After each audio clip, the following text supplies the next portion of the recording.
I said I wasn't going to do another Marvel Legends review. Hello everyone, my name is Stark and welcome back to another, you guessed it, Marvel Legends figure review. Oh god, is this going to become a thing? Oh, I hope not. So today, we're going to be taking a look at She-Hulk from the Iron Man little mini-series that they're doing with the classic Iron Man and all that kind of stuff.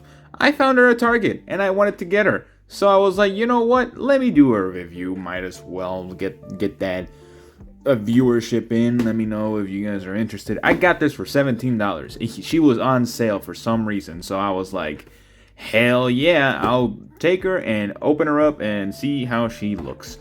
So let's do that right now.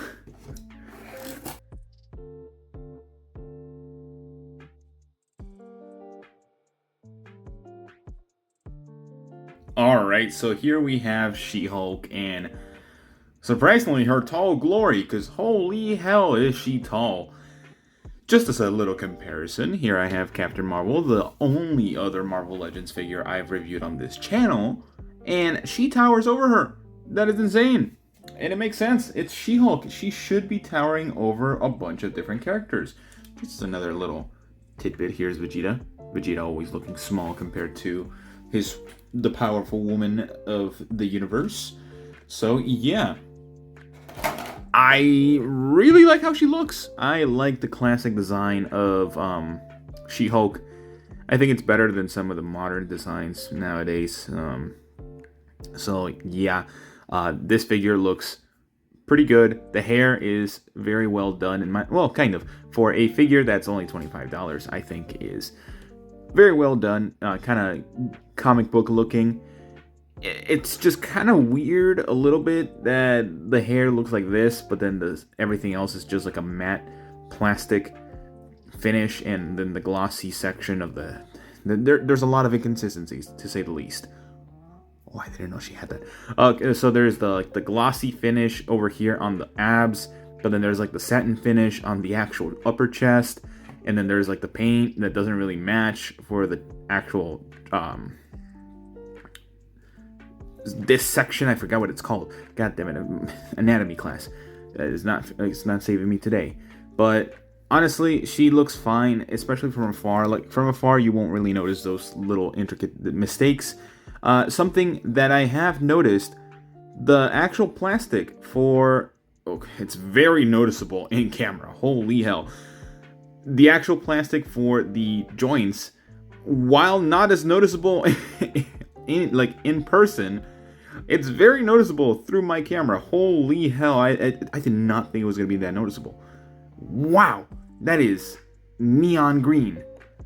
It's not that neon on my actual point of view. I think it's just the camera. I think it's the ISO levels. So yeah, she looks very green, very hulking, all that kind of stuff, all that good stuff.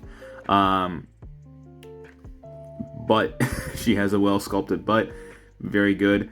And then the chest looks fine. Again, very muscular woman. She looks really fine in terms of like actual aesthetics. So let's just move on to the articulation, because I'm just trying to prolong this review for some reason. So the head, it can look down about that much, and up.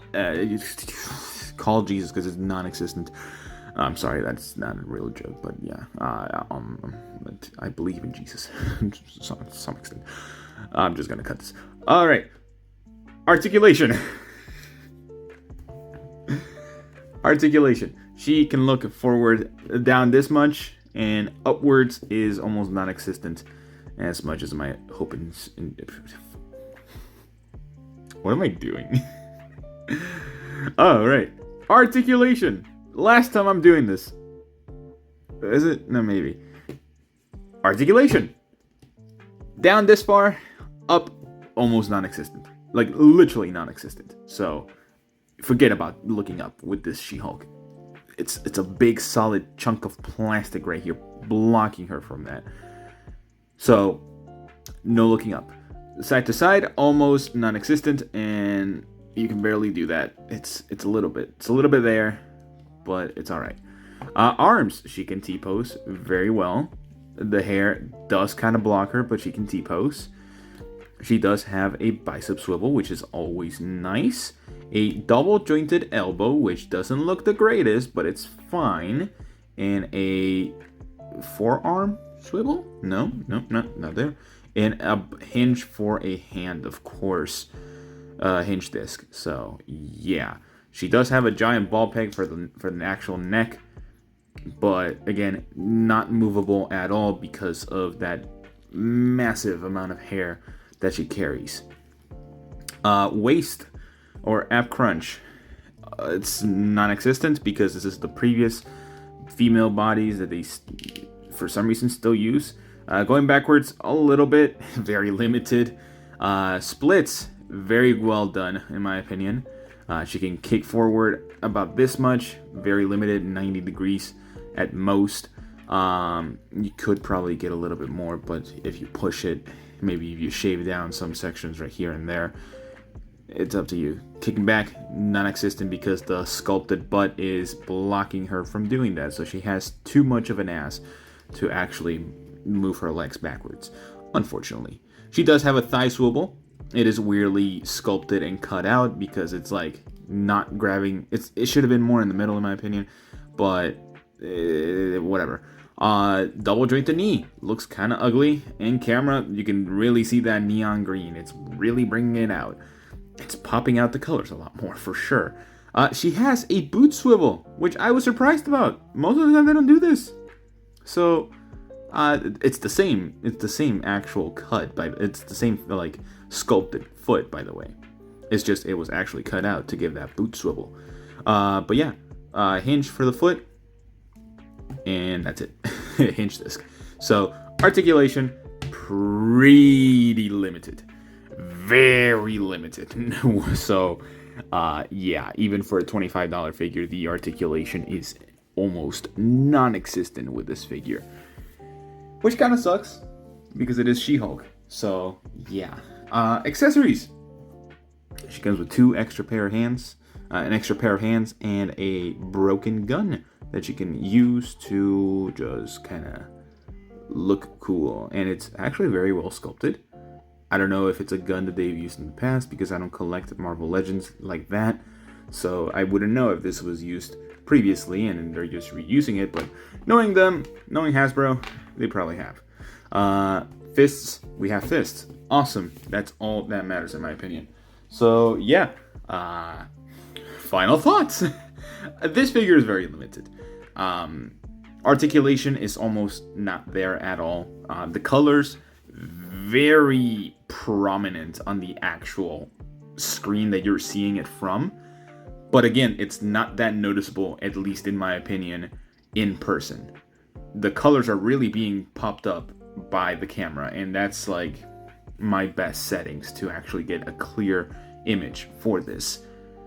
In terms of aesthetic, I think she looks pretty good. I think the colors do match very well. The face is very fairly well printed, and also the hair looks really nice and frizzy.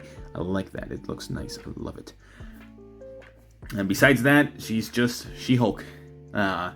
It's just a She-Hulk that has limited range of movement, and I don't think you'll be able to do much. So yeah, that is all the time I have for you guys today. Let me know what you guys think down in the comment section below. Do you like this figure? Do you not like it? Have you gotten this figure? Did you buy it off a retail site? Or did you find it at Target like I did?